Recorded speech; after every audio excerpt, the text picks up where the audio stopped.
Hi friends, ఇది part 2 కింద పెడుతున్నానండి. ఎందుకంటే అది గమ్ముని నేను ఫోన్ తీస్తుంటే కెమెరా ఆఫ్ అయిపోయిందండి.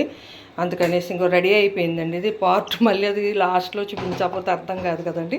ఇదిగో చూసారా, హల్వా ఇలాగ తిరగేస్తుంటే ఇలాగ దోశ తిరగేస్తున్నట్టు తిరగేస్తే అలా వచ్చేస్తుందండి హల్వా. ఇది రెడీ అయిపోయింది అనమాట అండి. ఇంకా నేను దీన్ని ఆఫ్ చేసానండి, స్టవ్ ఆఫ్ చేసి మీకు మళ్ళీ నేను కెమెరా ఆఫ్ అయిపోయిందండి, అందుకు రెండో పార్ట్ కింద పెడుతున్నాను. ఇది కూడా ఫస్ట్ది, ఇది కూడా చూడండి, మీకు అర్థమవుతుంది. ఇదిగోండి హల్వా రెడీ అయిపోయిందండి.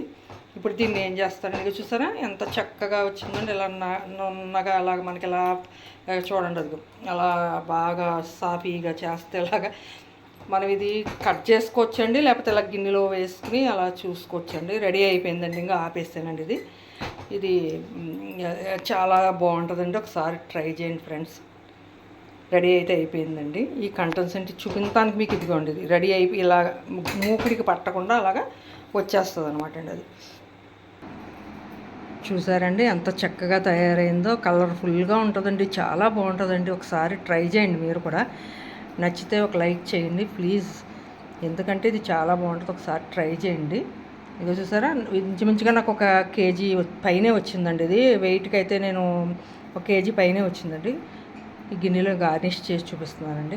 ఓకే అండి, నచ్చితే లైక్ చేయండి, షేర్ చేయండి, సబ్స్క్రైబ్ చేసుకోండి ఫ్రెండ్స్. ఓకే అండి, బాయ్.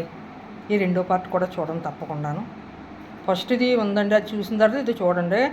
కెమెరా ఆఫ్ అయిపోయిందండి, అందుకని రెండో పార్ట్ కింద తీసి పెట్టానండి ఇది. ఓకే అండి, బాయ్.